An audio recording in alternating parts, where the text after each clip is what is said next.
Olá, começa agora o Bora Entender, seu espaço para saber mais sobre tudo que é discutido aqui na Câmara dos Deputados. A gente está aqui toda sexta-feira, ao vivo, na TV e no YouTube da Câmara, sempre com um tema diferente para te ajudar a entender o que é aprovado aqui no Congresso e como isso influencia a sua vida. Hoje o nosso assunto são as emendas parlamentares, uma expressão às vezes mal compreendida por muita gente e que recentemente foi assunto de uma grande discussão do Congresso com o Supremo e o governo federal. Elas são um instrumento democrático importantíssimo, porque é pelas emendas que o Congresso decide para onde vai grande parte dos investimentos que chegam às cidades brasileiras. Mas como isso é feito é um tema sempre em disputa. Depois de um acordo entre os três poderes e de muita discussão aqui no Congresso, uma nova lei foi aprovada e sancionada essa semana, definindo os tipos de emendas parlamentares e as novas regras para o seu funcionamento. No programa de hoje, a gente vai entender os diferentes tipos de emendas, quanto elas representam do orçamento total, como elas foram mudando ao longo dos anos e como isso impacta a política do país como um todo. Quer entender mais sobre isso tudo? Manda suas perguntas pelo nosso chat no YouTube ou pelo nosso WhatsApp, no 61 99 620 2573, que a gente te responde agora, ao vivo. Bora entender?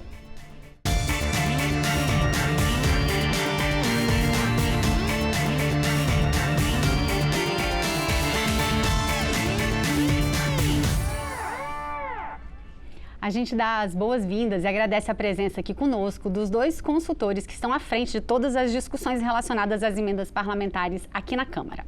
O consultor-geral da Câmara dos Deputados, Wagner Primo, e o consultor de Orçamento e Fiscalização Financeira da Câmara, Eugênio Gregianin. Obrigada, gente, por estar aqui com a gente nesse momento para explicar o funcionamento complexo de tudo isso, né? A gente vai começar essa discussão do começo, falando um pouco sobre o orçamento, e para isso a gente chama já uma participação de um telespectador, o João Francisco Neto, que é de Recife.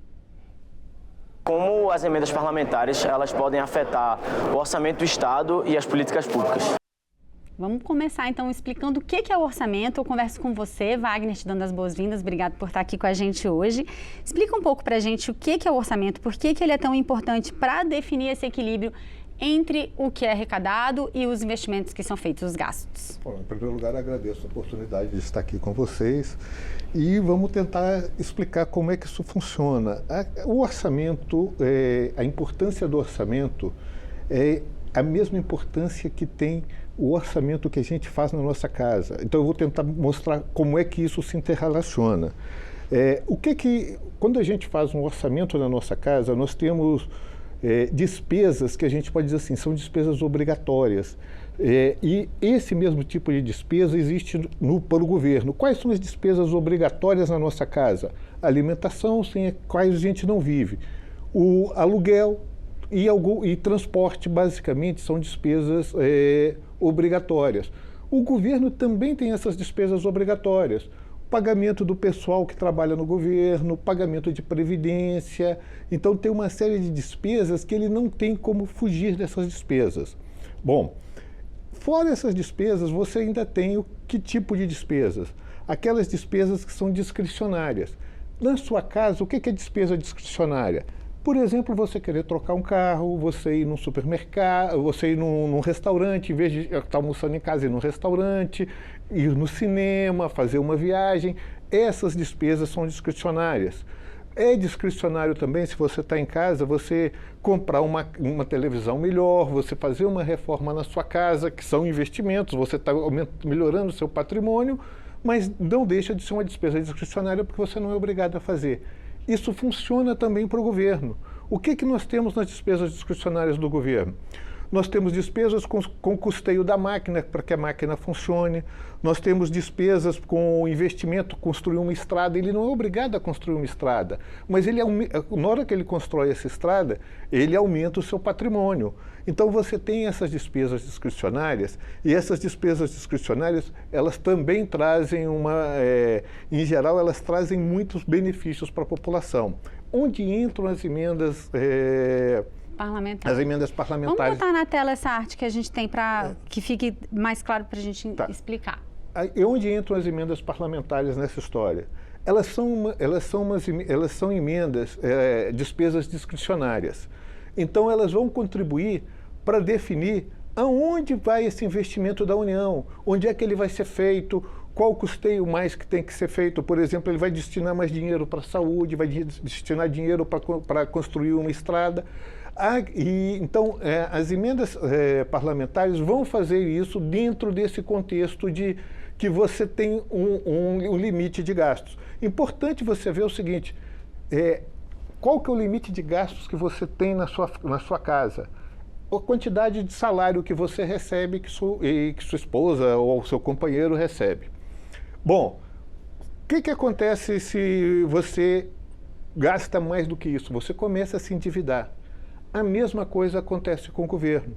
Ele tem uma despesa, ele tem uma receita, essa receita é oriunda dos impostos que ele cobra de toda a população, e com esses recursos ele vai pagar essas despesas todas. Se esses recursos são insuficientes, isso vai gerar o aumento da dívida do público. E a dívida desse setor público que vai aumentando, ela traz consequências para a população como um todo. Por quê? No momento em que o governo faz dívida, ele paga juros. Esses juros que o governo paga, ele começa a ser parâmetro para toda a sociedade. Quanto maior é a dívida do governo, maior é esses juros. E aí aumenta esses juros para todo mundo. Por isso é que é importante que o governo tente se manter dentro de um limite de gastos, dentro de uma situação em que ele não tem uma dívida muito grande. E aí as emendas, eles entram nessa situação porque é um gasto fixo, porque é um gasto assegurado, pelo menos por uma parte grande das emendas, que de certa forma se assemelha às despesas obrigatórias e que elas não conseguem ser muito comprimidas. Uma coisa que eu acho importante falar nessa hora também é que quando a gente fala de emenda parlamentar, são os parlamentares que destinam para onde que vai esse dinheiro, né? Então existe também aí uma questão de quem é que está definindo para onde que vai. E o governo federal, o presidente eleito, não tem muita liberdade para mexer em muita coisa, é isso?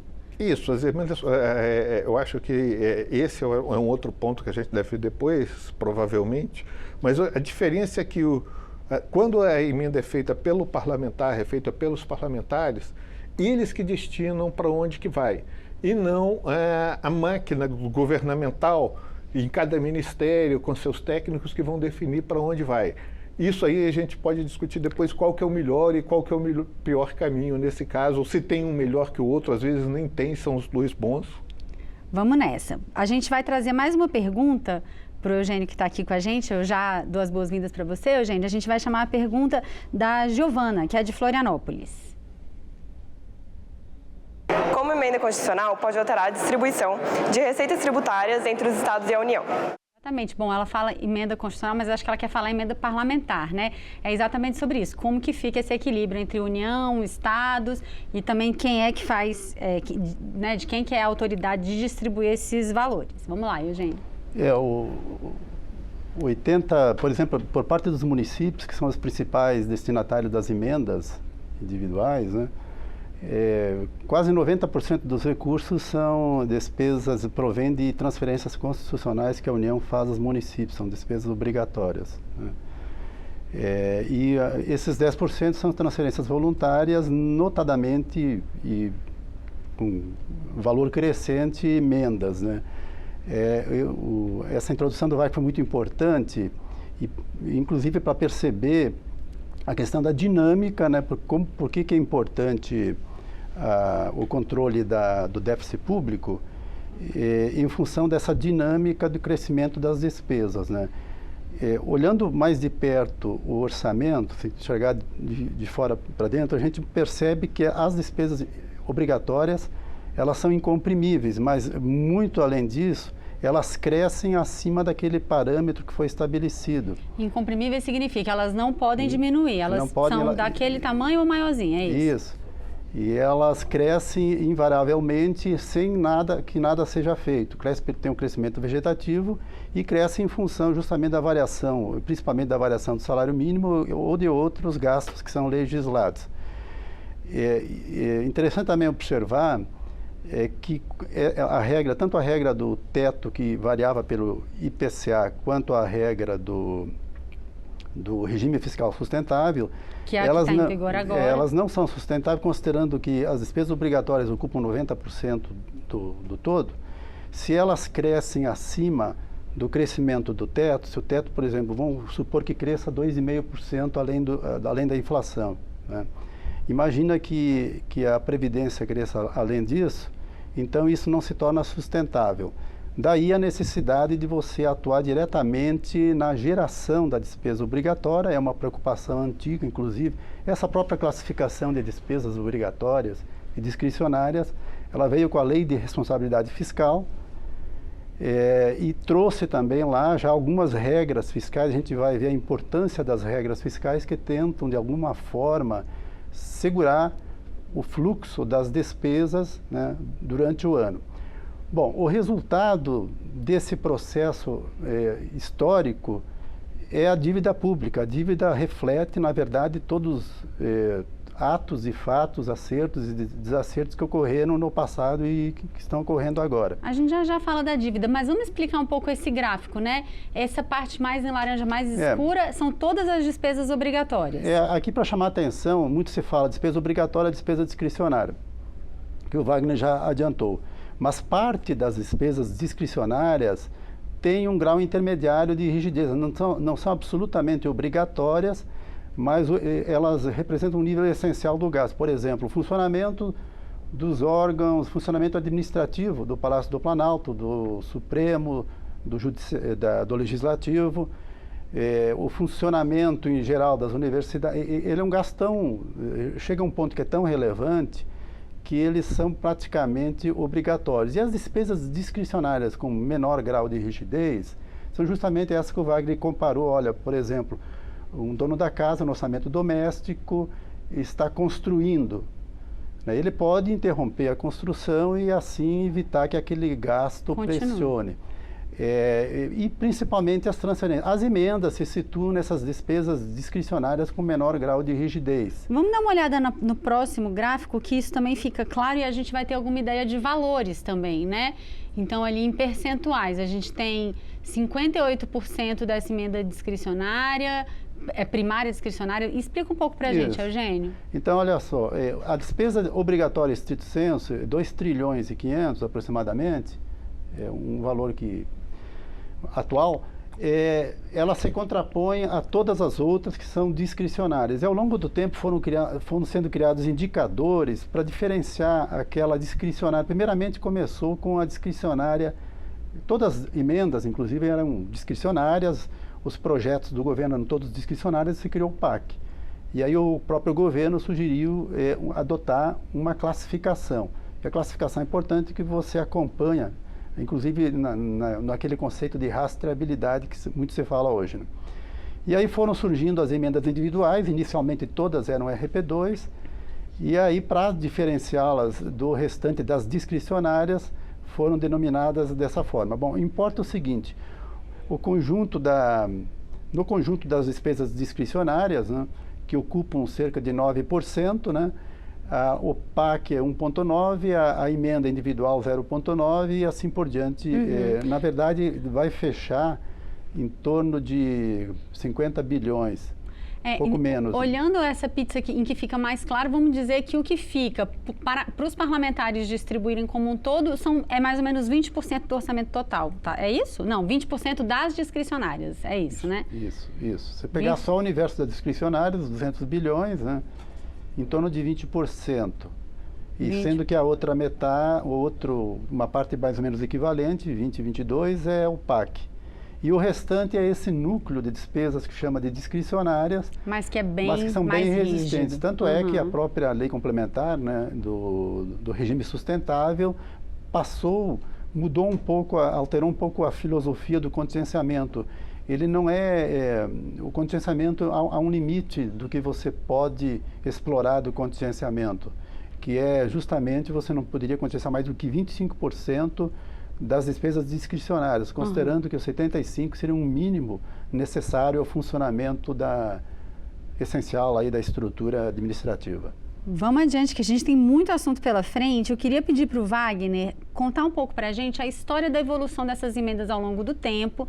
Em um momento determinado, elas se tornaram emendas impositivas. Explica para a gente o que é isso e conta um pouquinho dessa história, dessa evolução. Bom, em primeiro lugar, a gente tem que lembrar que nem todas as emendas são impositivas. Tá. São impositivas só as emendas individuais e as de bancada. Uma parte das emendas de bancada. Como é que isso aconteceu? Durante muito tempo, essas emendas, elas sempre existiram. Sempre existiram emendas individuais, emendas de bancada, emendas de comissão. O que acontece é que, até um certo tempo antes delas se tornarem impositivas, elas eram colocadas no orçamento e a escolha de o que seria executado dessas emendas era feito pelo governo da época.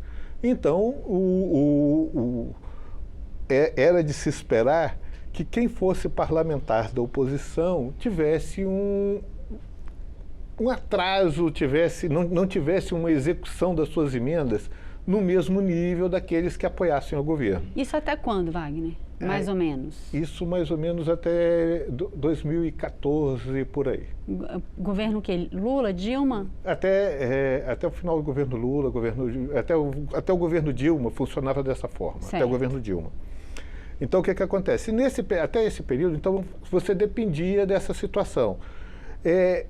E muito se falava na imprensa que, não, se usam essas emendas para se conseguir voto, para se votar uma coisa ou votar outra. Essa discussão levou ao seguinte, como é que pode acabar com isso? Bom, para acabar com isso, se as emendas forem positivas e tiverem que ser executadas todas de uma forma igualitária, de uma forma equinâme entre todos os parlamentares, isso desaparece. Bom, então a partir daí, o que se aconteceu? As emendas as emendas individuais inicialmente passaram a ser impositivas. Aí elas começaram a ser impositivas e o pessoal viu que é o seguinte, peraí, isso está funcionando, mas nas emendas de bancada não. Aí depois, lá para mais ou menos 2018, 2019, as emendas de bancada ficaram impositivas também. Bom, esse foi com isso os parlamentares começaram a ver o seguinte, a gente está conseguindo levar mais os recursos para os nossos municípios, para os nossos eleitores, porque na realidade essas emendas fazem o quê? Elas são destinadas para se realizar alguma coisa em algum município, em algum estado. Esse aumento grande que tem em 2019 e 2020 se reflete Não, bom, aí a gente vai chegar. A partir de 2018, o que aconteceu? Isso aí aconteceu até esse momento. Uhum. Então estava dessa forma, você tinha essas emendas, eu tinha um volume. Em 2020, o que aconteceu em 2020 foi de 2019 para 2020 foram as emendas de relator. Na medida em que se viram que as emendas estavam acontecendo e que se estava conseguindo que esses recursos efetivamente chegassem aos municípios, se trabalhou em fazer essas emendas de relator. Isso coincidiu também com o momento em que o ministro Paulo Guedes dizia o seguinte, não, nós temos que partir para menos Brasília e mais Brasil, sim. Mais Brasil, que isso aí tem que ser mais para os estados, para os municípios. A gente não tem tanta importância a gente tocar o orçamento, o Congresso que pode tocar. Ora, o que aconteceu? As emendas de relator foram trabalhar justamente isso. E foi isso que aconteceu, esse aumento em 2020. Uhum. Aí 2021 já diminuiu um pouco, 2022 diminuiu. Por quê? Porque teve a decisão do Supremo dizendo que essas emendas de relator fariam parte de um tal de orçamento secreto e que você não sabia para onde ia, etc. e tal, mas hoje a gente todo o tempo, eu acho que isso é importante dizer, todo o tempo, todo o orçamento do Brasil inteirinho, qualquer coisa do orçamento da União, você sabe a qualquer momento para onde está indo, para que está sendo feito. Não é só de emenda não, é de tudo. Então, assim, não tem como eu dizer que eu não sei para que está sendo usado aquele recurso. Isso está disponível para qualquer pessoa no portal da transparência, nos portais da Câmara, nos portais do Senado. Eu acho que essa questão dessa transparência é importante sempre reafirmar. E aí, o que aconteceu é que em 2023 em 2024, aí houve um aumento das emendas de comissão, que não são obrigatórias, que a execução delas depende de acordo com o governo da época para serem executadas, que está na mesma situação das emendas antigas. Então, hoje a gente tem emenda impositiva só as emendas individuais e as emendas de bancada, que dá em torno de 30 e poucos milhões, quase 35, 33, 34 bilhões, e o resto é emenda de comissão. As emendas PIX, como estão marcadas ali, elas fazem parte das emendas individuais. Elas não são uma emenda à parte. E essas emendas PIX que fazem parte das individuais, elas são de execução obrigatória? Também são. As emendas individuais são todas de execução obrigatória. Certo. Okay. Vamos trazer mais uma pergunta de um telespectador, que é da Nayara Santana. Ela é de Hortolândia, de São Paulo. Eu gostaria de saber quais são as propostas para garantir que esses recursos sejam aplicados de forma mais eficiente e alinhados às reais necessidades da população. Começo com você, Wagner, mas se o Eugênio quiser comentar depois, tá à vontade. O que acontece é o seguinte, isso é uma complicação muito grande, e a gente volta para aquele começo que se tinha se colocado. Quem é que escolhe, quem é que escolhe o que vai fazer? O alinhamento com as necessidades da população está voltado ao seguinte: quem é que escolhe? A pergunta é, quem vai escolher melhor, quem vai definir melhor, quem vai ouvir melhor a população e dizer isso? Os técnicos, por exemplo, no Ministério das Cidades, eles vão saber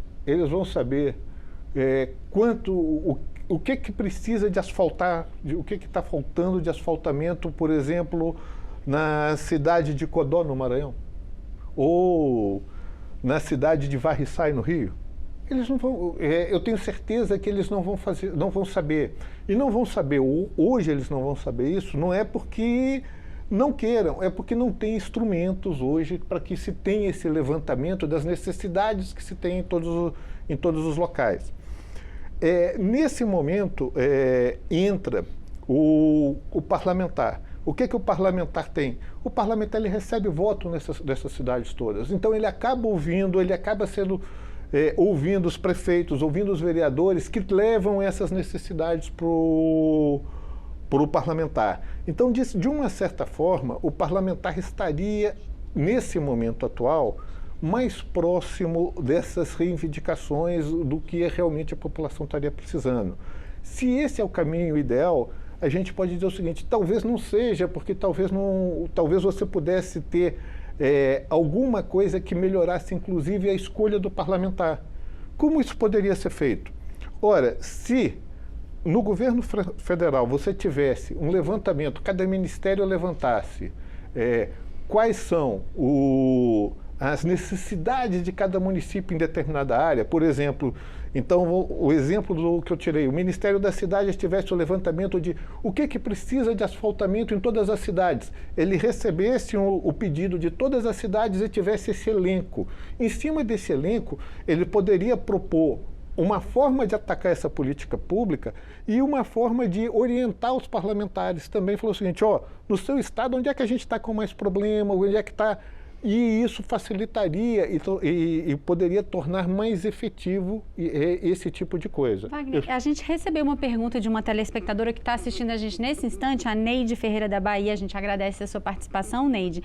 E ela fala que ela é presente em uma associação da comunidade dela e que ela gostaria, como que ela poderia saber como ela poderia pedir algum recurso, ter acesso a recurso. Pelo que você está falando, no funcionamento atual, via parlamentar, talvez seja o assunto... Atualmente, a forma ideal é a associação falar com o parlamentar. Então, existem várias associações, várias entidades que conversam com os parlamentares e que estão precisando de melhoria nas suas comunidades, etc. e tal, e que conseguem isso porque o parlamentar ouve isso também e vai atender esse pessoal. As demandas são grandes, o dinheiro é curto, e como conseguir atender todas essas expectativas da tomada de decisão, tanto pelas emendas parlamentares quanto pelos governos? Eu queria que você explicasse para a gente como é que são os limites desse orçamento e o que acontece quando esses limites não são cumpridos, quais são os riscos? O grande dilema e as discussões, em geral, partem justamente dessa realidade, né? As demandas são praticamente infinitas, né? As demandas, a carência social é enorme, e os políticos são pressionados em todas as instâncias a melhorar o atendimento. Com isso, o déficit público sempre tende a aumentar. O patrimônio, digamos assim, da União é negativo, né? Vamos dar uma olhada nessa imagem que a gente tem para colocar na tela sobre o equilíbrio fiscal e as regras fiscais. Então, por exemplo, você fala agora a dívida atingiu 80% do PIB, a dívida bruta, numa faixa muito elevada, os juros reais no Brasil é um dos maiores do mundo, e isso significa alguma coisa, não é possível que o Brasil esteja certo e o resto do mundo errado. Esses juros, eles decorrem justamente pelo estoque elevado da dívida, né, que gera uma situação de insegurança, né. Quando você tenta fechar os fluxos, eles vêm aqui da direita. Na verdade, o que você tem? Você tem uma legislação, né, você tem despesas que decorrem da legislação existente, e também de nova legislação que é editada, né, eventualmente editada. Isso gera aquela chamada despesa obrigatória, né, que aumenta a despesa primária. Lembrando que a despesa primária tem obrigatória, tem aquela discricionária, sem entrar naquele detalhe da especificidade da discricionária, né. Então você tem basicamente no fluxo uma despesa primária que provém principalmente em função da legislação. As emendas fazem parte daquele pacote chamado despesa discricionária. E aí, como você tem um déficit primário, ou seja, sem contar a conta de juros, você já tem um déficit. O que acontece? Que você gasta mais do que você arrecada. Isso. Muito mais. Você não consegue pagar o juro da dívida, né? E muito menos aquela despesa do ano. Então você tem que renovar, como é que na prática é feito? O Tesouro é chamado, ele emite títulos, né? Ele emite títulos pagando juros elevados, cada vez mais elevados, para que ele possa refinanciar aqueles que estão vencendo os títulos, né? Então esses leilões é o mercado, na verdade, não são os banqueiros, né? A dívida tem pessoas, todos os investimentos de pessoa física, jurídica, fundos de pensão, são credores dessa dívida. Muito bem. E isso é pressionado pelas demandas sociais, que é uma coisa real. Aí, em função disso, existe uma série de regras fiscais que tentam controlar o aumento, a tendência de aumento inevitável do estoque da dívida. Considerando também que a questão mais importante, que os mandatos, eles são curtos, são 4 anos, e o governante ele quer se reeleger. Então, o sacrifício de você controlar a dívida, existe sempre uma tendência de jogar para o próximo governo. E que tipo de regra fiscal existe para tentar controlar o estoque da dívida? Então, existe é inexorável a tendência de aumento do estoque da dívida pela pressão social e pela questão dos mandatos políticos. Raros governos no mundo conseguem ter um planejamento dizendo, olha, você recebe a dívida tanto por cento, você não pode entregar a dívida acima de tanto. Em geral, os governos tentam ir levando e aumentando e jogando o problema para o próximo, né? Bom, as regras fiscais são importantes. O próprio orçamento é uma regra fiscal. Orçamento, na medida que você obriga a colocar todas as receitas e despesas no mesmo documento e verifica o déficit, já é uma regra. Mas, muito bem, mas você verifica o déficit, o que você faz com ele? E aí, então, você tem outras regras, né? Então, você tem, por exemplo, a regra que exige um determinado superávit primário. Muito bem, qual a importância do superávit primário? O superávit primário, ele é necessário para controlar justamente o aumento da dívida. O cálculo aproximado é que 1,5% do PIB positivo, você precisaria de um superávit de 1,5% do PIB para que a dívida não aumentasse. Hoje a gente está com déficit na dívida, né? Aí as regras fiscais, elas tentam de alguma forma controlar, seja a despesa obrigatória, seja a despesa discricionária, como apareceu aí antes. Na despesa discricionária, você controla através do chamado contingenciamento, que é uma regra já mais antiga, desde a LRF, que ela mandava fechar apenas essa torneira aí, fechar um pouco a torneira da despesa discricionária, e aí com isso diminuía um pouco a primária e você poderia manter, digamos, um superávit primário que você fixou na LDO. Com o tempo houve flexibilização dessa regra. De que forma? Você começou a baixar a meta de superávit primário, de modo que qualquer despesa, você praticamente não tinha que fazer esforço fiscal. Importante é que na despesa discricionária, ela é controlada através, seja de contingenciamento, seja de bloqueio. Muito bem. E a obrigatória, como você controla? E como está tentando fazer o governo agora, é você controlando diretamente a legislação que faz com que a despesa obrigatória cresça. Então, essas são as regras principais que controlam o fluxo, ora no superávit primário, que tem a parte da receita, que é muito importante, há também uma discussão ideológica, que também é ideológica. Alguns torcem para que aumente a receita, por outro lado, outros dizem, não, o Estado cobra demais. Há a questão das renúncias que envolvem, né? Isso na reforma tributária também está tratando desse assunto. Então, esse é o debate. Todo um equilíbrio. Todo equilíbrio que se estabelece. Mas mais importante é o resultado final de todo esse processo, com a estoque da dívida, que ele não pode, existe um limite para esse crescimento. E nessa questão, a expectativa é muito importante. Eu não quero que reduza a dívida logo, mas o mercado, pelo menos, quer enxergar um futuro, né? Um futuro de contenção, de estabilização da relação dívida-PIB. Legal. Vamos tentar entender um pouco mais então, dessa partezinha ali, que são as emendas, né? Que é o assunto que a gente está tratando hoje. Peço para o Wagner explicar para a gente. Eu tenho uma pergunta da Maiane Gontijo antes disso. Vamos ouvi-la. Eu gostaria de saber como e para onde são destinadas as emendas, como os deputados escolhem as instituições que vão receber. Explique isso para a gente, quais são os critérios que eles usam, Wagner, se é que dá para falar um pouco disso, explicando também os diferentes tipos de emendas. Bom, vamos lá, os diferentes tipos de emendas. Então, a gente tem, hoje, praticamente, nós temos 4 tipos de emendas. Por autores, nós temos as emendas individuais, e as emendas individuais, você tem as emendas normais e as emendas PIX, ou transferências especiais. Nas emendas individuais, essas são feitas por cada parlamentar individualmente, elas têm um caráter muito mais municipalista, muito mais local, de atender a comunidade localmente. Você tem as emendas de bancada. Hoje elas estão marcadas que são 8 emendas de bancada para projetos de interesse estadual, que sejam projetos estruturantes. Quando a gente fala bancada, é bancada de cada estado. Bancada de cada estado. Então todos os deputados daquele estado vão decidir juntos para onde vai esse dinheiro. E tem nesse momento eles podem fazer 3 para continuar uma obra que já iniciaram. Isso é muito importante para evitar que uma obra pare no meio do caminho, porque a bancada deu um recurso no início e depois parou.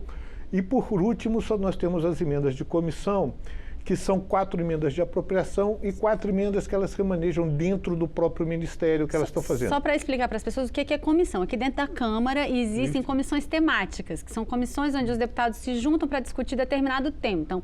Então, os deputados da Comissão de Educação, os deputados da Comissão de Saúde. Então, cada uma dessas comissões, os deputados que discutem algum daqueles assuntos, eles têm direito a essas emendas para projetos nessa área? Nessa área. Tem que ser nessa área específica. Então, a Comissão de Educação vai fazer emenda para a educação. Comissão de Saúde para a saúde. A Comissão de Desenvolvimento Urbano vai fazer para aplicações dentro dos municípios, dentro das cidades, a estrutura urbana da cidade, transporte na cidade, esse tipo de coisa. E você estava falando, são 4... O que é apropriação e remanejamento? A diferença da emenda de remanejamento, de apropriação, é que a emenda de apropriação ele não precisa dizer de onde está vindo o recurso. A emenda de remanejamento não, ele tem um compromisso de dizer o seguinte, tem dinheiro demais para essa ação e a gente então quer tirar dinheiro dessa ação e colocar nessa outra. É isso que ele vai fazer na emenda de remanejamento. Ela tem um compromisso de dizer o seguinte, isso aqui está de mais, isso aqui está de menos. Então a gente está fazendo essa troca. Você falou que dentro das individuais tem a tal da PIX. O que é isso? As emendas PIX são umas transferências especiais. Como é que surgiu essa emenda PIX? Ela surge inicialmente porque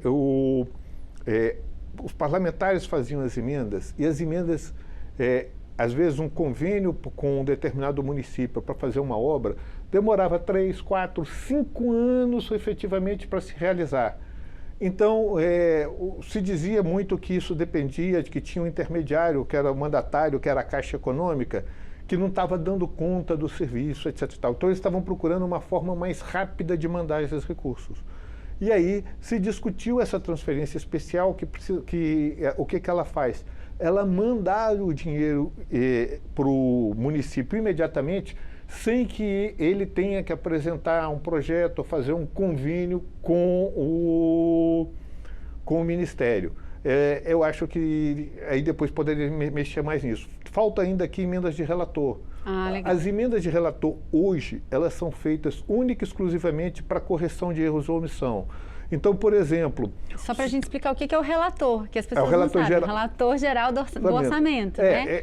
Ou seja, o projeto de lei chega aqui e alguém, ele não é votado simplesmente. Alguém tem que receber as emendas, analisar as emendas, dar parecer nas emendas. Antes que isso seja votado, ele faz uma sistematização para facilitar a votação. E que tipo de emenda que ele faz na despesa? Só aquelas que são para erro ou omissão.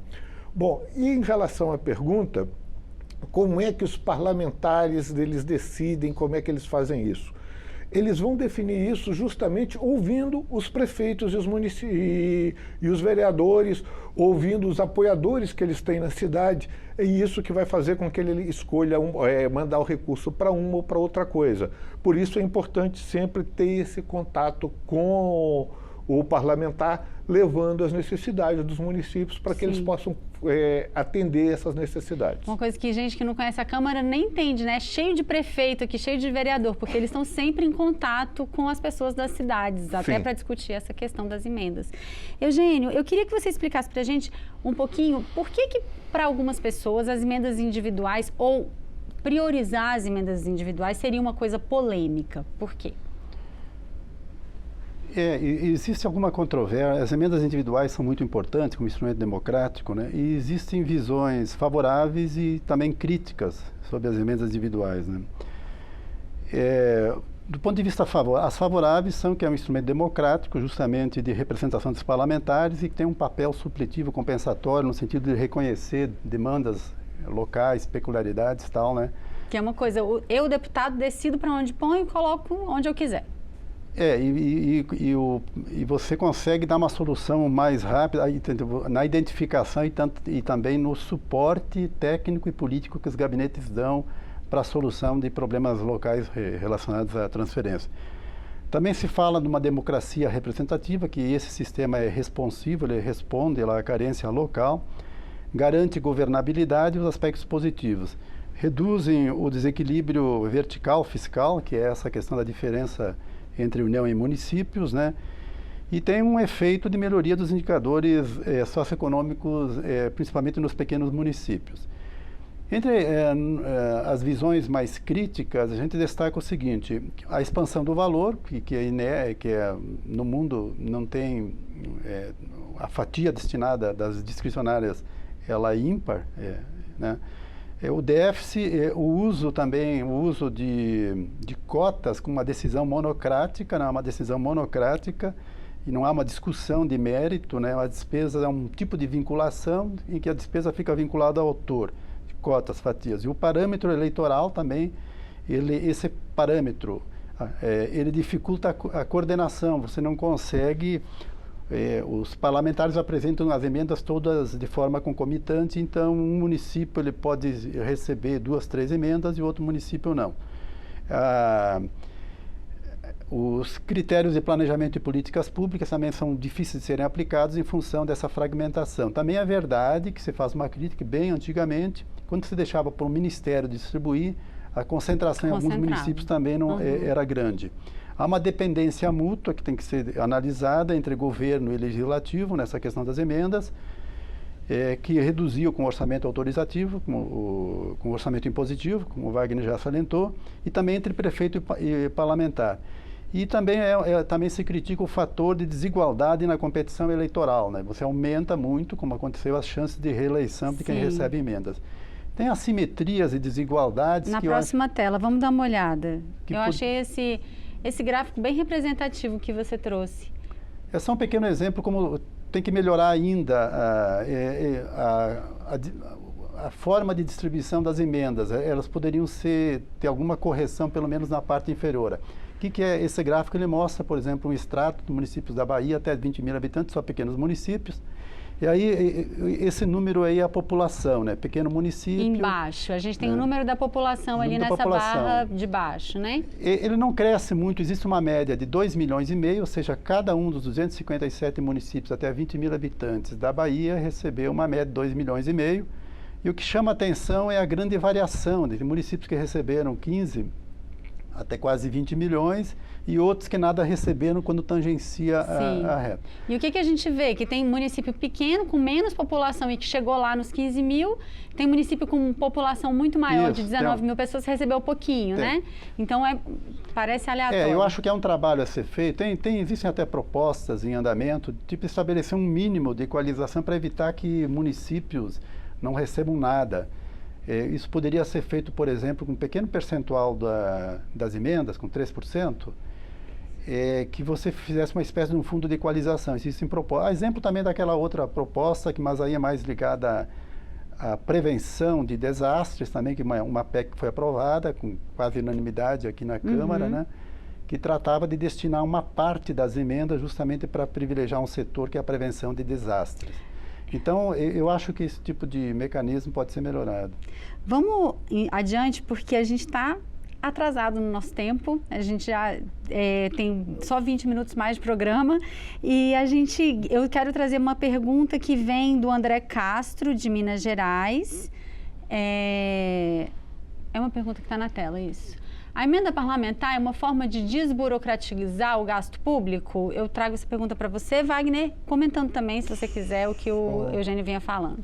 Só rapidamente, falando rapidamente, você pode dizer que é uma forma do recurso chegar de uma forma mais rápida ao município, e ele estabelece uma situação de que você diminui um pouco da burocratização dentro dos ministérios para a escolha de o que vai ser atendido ou não, porque aquele município, em forma de emenda, ele já está escolhido, então ele torna mais ágil, não tem todo um processo de escolha do que vai fazer. Com relação, só rapidamente ao ponto anterior, tem uma coisa importante. É difícil essa questão de parâmetros, de distribuição, porque não é porque a cidade tem pouca gente, mas, por exemplo, ele tem pouca gente. Mas se o que ele está fazendo ali é uma obra que exige um recurso muito grande, ele vai exigir mais. Por exemplo, um município que tem um rio passando, se estava fazendo uma ponte para ligar um lado ao outro, ele vai exigir um recurso muito maior. Então, você trabalhar só com a questão de número de habitantes, IDH, ele é muito limitante na situação dessa distribuição de recursos para os municípios, porque tem obras que são muito grandes, às vezes uma estrada vicinal, um município pequeno que tem que fazer uma estrada vicinal para poder escoar uma produção, para poder ligar uma comunidade agrícola que está longe. Então, esse tipo de coisa tem que ser levado em consideração também. São muitos fatores. Vamos trazer mais uma pergunta do João Pedro Pontes. Ele é estudante e é de Recife. É o seguinte, vemos noticiar diariamente emenda de relator, emenda RP9, orçamento secreto. Gostaria de saber quais são as classificações de emenda e suas características. Acho que a gente já falou um pouco da classificação, mas acho interessante a gente ir um pouco adiante nesse assunto das emendas RP9, orçamento secreto. Explica um pouco para a gente o que é isso e esse termo. Bom, vamos lá. O termo foi cunhado por repórteres em relação a dizer o seguinte: por que o orçamento secreto? Ele dizia, o que se disse é o seguinte: eram emendas feitas pelo relator, e que essas emendas, essa emenda depois ela levava recursos para vários municípios. O que se falou é o seguinte: bom, tá certo, mas o relator está decidindo isso sozinho? Se o relator não está decidindo isso sozinho, quem é que está por trás? É isso que se queria saber, qual parlamentar que está fazendo isso. E nesse momento específico, o montante era alto, Wagner? O montante era alto, o montante continuou, ficou bastante alto. Aí o que aconteceu? Quando se começou essa crítica, o Congresso foi estabelecendo várias regras para que desse transparência e se dissesse quem é que estava pedindo, inclusive permitindo que o pedido fosse feito por prefeitos, por entidades, etc. e tal. Em algum momento foi o seguinte, mesmo quando chegou a se aprovar uma norma, que mesmo quando se fosse feito um pedido por um prefeito, por uma entidade, tinha que dizer se tinha algum parlamentar aprovando para poder seguir em diante. Mesmo assim, ou seja, mesmo com toda essa transparência que foi colocada, que as regras permitiriam saber exatamente qual parlamentar que pediu para o relator, como é que isso chegou lá, o Supremo definiu que não deveria ser feito dessa forma. Então, o orçamento secreto hoje, ele não existe, acabou, isso não existe mais. Hoje o que nós temos são as emendas de comissão, em que as regras fora as emendas individuais e de bancada, em que as regras das emendas de comissão já foram definidas nesse PLP, em acordo com o Supremo, colocando claramente que é uma decisão coletiva. Então, vai ser assim como na bancada a decisão é coletiva, nas emendas de comissão a decisão é coletiva. Ela é tomada, você tem as indicações dos líderes dos partidos, então as bancadas partidárias fazem suas indicações para as comissões e as comissões votam. Então, é uma decisão coletiva. Então, essa questão para trás do orçamento secreto, da falta de identificação de quem está colocando isso aí, isso não existe mais. Legal. Então, explicando exatamente o que aconteceu nesse momento, depois desses questionamentos, esse ano a gente teve essas reuniões, né? O Supremo chamou Congresso e também o Poder Executivo para conversar sobre isso, estabeleceu-se várias mudanças nessas regras, que é esse projeto que foi aprovado recentemente, sancionado essa semana. E eu quero pedir para o Eugênio explicar para a gente que uma das exigências que eram trazidas, nos questionamentos feitos pelo Supremo, era em relação ao caráter estruturante das emendas de bancada. O que ele queria que essas emendas de bancada tivesse e como que isso foi resolvido, Eugênio? Na verdade, desde cedo, após a Constituição, você percebeu que só tinha emendas individuais. E havia uma grande disputa, não havia uma igualdade entre os valores destinados a cada parlamentar. Os parlamentares da comissão mista recebiam valores superiores.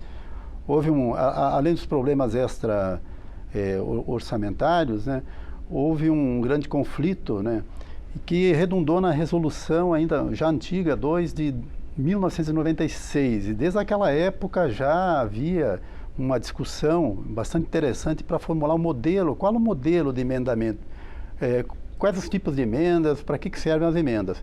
E já se identificou o seguinte, olha, a emenda individual, ela tem uma demanda enorme de os valores, prefeitos, né? Existem carências em todos os municípios, e aí elas têm que ter um limite. E naquela época, inclusive nessa resolução, as emendas coletivas seriam prioritárias e nem limite tinham. As coletivas seriam as emendas de bancada, havia também bancada regional e também, por um certo período, a emenda de partido. Mas, basicamente, emenda de bancada e de comissão.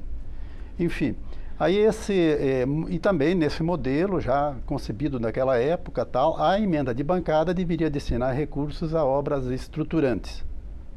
A ideia, então, teve um período... O que isso quer dizer? E hoje, assim, quando a gente está falando agora dessa decisão do Supremo, o que significa obras estruturantes e no que ele se aplica agora? Grandes obras com objeto certo determinado. Exemplo, uma rodovia, um perímetro de irrigação, despoluição de um rio determinado, um sistema de esgotamento sanitário lá de uma região metropolitana, é isso.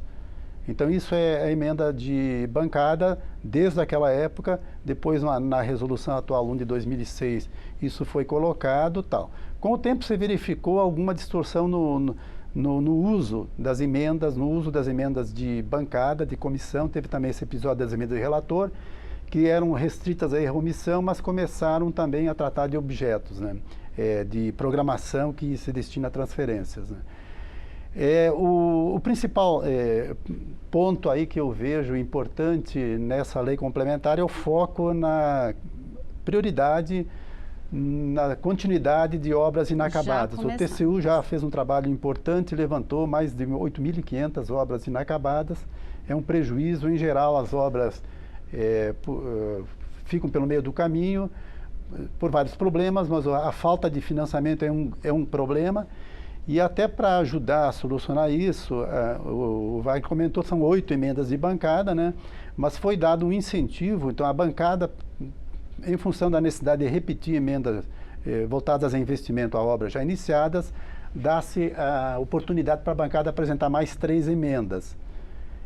Então esse é um ponto importante, da prioridade para a conclusão de obras iniciadas. Também é importante falar que existe um cadastro integrado de registro de obras públicas, né? E que a bancada agora, ela, de alguma forma, ela vai ter as obras iniciadas por bancada têm que estar registradas nesse cadastro. Esse cadastro é uma espécie de um cardápio, né? Onde a bancada poderá, com o tempo, escolher quais são as obras, né, que devem ser executadas. Enfim, a filosofia geral é que a emenda de bancada ela sirva para resgatar esse caráter coletivo, uma obra, uma grande obra. Há exceções no caso, por exemplo, de equipamento, custeio, material permanente, que aí desde que haja um plano integrado em articulação com o governo estadual, né, possa ser feita uma distribuição para atender os municípios, mas só na hipótese, né, de equipamentos e custeio. Wagner, isso que vale para as emendas de bancada, né, estaduais, de cada estado, vale também para as emendas de comissão, essas na bancada e na comissão, essa decisão de para onde vai esse dinheiro é tomada coletivamente, tem uma votação, aqueles deputados todos têm que estar de acordo com aquilo? Bom, vamos lá. Vamos falar começar pela decisão primeiro. As decisões na bancada, elas vão ter que ser tomadas pela bancada conjuntamente e publicada em ata, e essa ata vai ser divulgada. Então, inclusive para a questão de equipamentos, se a bancada decidiu que vai comprar equipamentos, como é que isso vai ser feito, ou vai destinar recursos para o custeio da saúde, eles vai ter que colocar na ata que vai ser votada para onde que vai. Então, é uma decisão coletiva de toda a bancada. A mesma coisa vai se dar a comissão, só que a comissão tem um detalhe a menos. A comissão vai receber, hoje ela receberia, da forma como está no PLP, ela receberia sugestões das bancadas partidárias. E aí ela vai votar essas sugestões. Então e as bancadas partidárias, então, elas vão tomar uma decisão coletivamente, e coletivamente também a comissão vai decidir. As regras para emendas de comissão, elas não são iguais às regras para as bancadas. Elas realmente, a comissão pode privilegiar uma grande obra, por exemplo, a transposição do Rio São Francisco, que ainda tem um monte de coisa sendo feita ali, mas ela também pode designar recursos para determinadas políticas públicas, como por exemplo, a destinação de recursos para o funcionamento das universidades federais, para o funcionamento dos institutos federais de ensino. Então, pode destinar recursos para o custeio da saúde, para atendimento de alta e média complexidade, para o atendimento de atenção básica. Então, as regras das emendas de comissão, elas estão voltadas também para essas políticas públicas que têm que ser atendidas, que elas têm que ser seguidas. Então, não é a mesma coisa das bancadas. Legal. A gente está chegando no finalzinho do programa já, tem algumas coisas que a gente não comentou, a questão dos limites de emendas, que foi discutido também entre os poderes, a questão do que fica dentro e fora do orçamento impositivo, acho que isso também foi objeto de discussão, de negociação. Queria que vocês priorizassem nesse tempinho o que vocês acham mais importante que a gente ainda não explicou sobre esse projeto, né, que foi aprovado, e também ter o sentimento de vocês se a gente está num caminho para acalmar essa tensão, essas discussões sobre o emprego das emendas parlamentares. Eugênio. foi dado um destaque interessante sobre o que é o orçamento impositivo, que tem a ver com a questão dos impedimentos. Porque a gente viu antes que as emendas, o orçamento impositivo das emendas, né, elas não são despesas obrigatórias em estrito senso. E aí, desde que foi formulada a emenda constitucional, né, isso já entrou, né, tanto é que elas são sujeitas a contingenciamento, mas só que proporcional. Na verdade, são despesas de execução obrigatória, não exatamente obrigatória, mas de execução, que na prática é uma obrigação, né, é uma obrigação do Executivo ter de tomar todos os meios e medidas necessários à viabilização daquele projeto. Os impedimentos, eles passaram a ser uma obrigação, o gestor, não há um caráter absoluto na execução, mas o gestor ele é obrigado a verificar se aquele projeto que o deputado está indicando, se ele atende às normas técnicas, legais, tal, né, sob pena de impedimento. Então, existe a hipótese, inclusive, do projeto ser rejeitado, aí o parlamentar troca. Wagner. Rapidamente, a questão dos limites, eles foram, de uma certa forma, resolvidos no PLP. Antes, tinha uma regra de crescimento que era com base na receita corrente líquida. Então, dependia de quanto o governo recebesse de receita, quanto ele arrecadasse, o valor das emendas estaria vinculado a isso. Isso acabou. Hoje, as emendas passaram a crescer de acordo com a regra do arcabouço, aquela regra do limite da despesa. Então, isso deu uma limitação no crescimento dessas emendas. Então, a gente não vai falar mais não vai se falar de um crescimento das emendas que pressione outros gastos. E, além disso, está sendo discutida a questão de possibilitar bloqueio. O que acontece? Como é que acontece esse bloqueio? Quando uma despesa obrigatória está crescendo muito e pode comprometer o teto de gastos, está se discutindo a possibilidade de que seja feito um bloqueio nas emendas, mas seria limitado a um percentual esse bloqueio, e isso deve vir nesses projetos da redução de despesas que o governo está mandando. Isso deve vir, mas já houve o acordo com o Congresso de que isso vai ser tratado e vai ser aprovado de alguma forma. Isso em relação a todo tipo de emenda? Em relação a todo tipo de emenda. Só dizer, o último pontinho rapidamente é a questão seguinte, de uma certa forma, hoje eu diria o seguinte: as emendas elas mudaram um pouco o eixo de discussão e de poder entre o poder executivo e o poder legislativo. Hoje ele trouxe mais liberdade e um pouco mais de concentração do poder na mão do legislativo do que tinha antes. Eu acho que isso é fundamental com a própria origem do legislativo. O legislativo foi criado para tomar conta do orçamento, para definir o orçamento, para impedir que o poder executivo, o rei, gastasse como queria. Então, de uma certa forma, é uma retomada disso. Mas isso se reflete no jogo político de um modo geral, sim, né? Assim, a gente é isso que a gente chama de presidencialismo de coalizão, sei lá. Você acha que a gente chegaria tão longe a falar sobre isso? Assim, isso tem uma relação entre esse jogo de poder? Tem uma relação entre o jogo de poder. Ele tem a ver o presidencialismo de coalizão. Ele está tendo que aprender a conviver com esse novo poder do Congresso, então ele tem que tratar de uma forma diferente, não é da forma como tratava antes. E, inclusive, ele aponta também, assim, na minha opinião, para uma proximidade com o parlamentarismo. Mas isso é minha opinião pessoal. Legal. Tá bom, gente. A gente agradece muito, então, a participação dos consultores que estão aqui com a gente, que são consultores do orçamento, Wagner Primo, que é consultor-geral da Câmara dos Deputados, o Eugênio Gregianin, que está aqui com a gente também, que é da CONOF, nesse programa de hoje. A gente agradece também a você, que nos acompanhou e participou com perguntas e com comentários. Se você quiser rever ou compartilhar, o programa está na nossa página do YouTube e também no site da TV Câmara. Na semana que vem, a gente está de novo aqui, na sexta-feira, ao meio-dia, para explicar um pouco mais algum assunto que é discutido e analisado aqui pela Câmara e que faz a diferença na sua vida. Até lá. Tchau.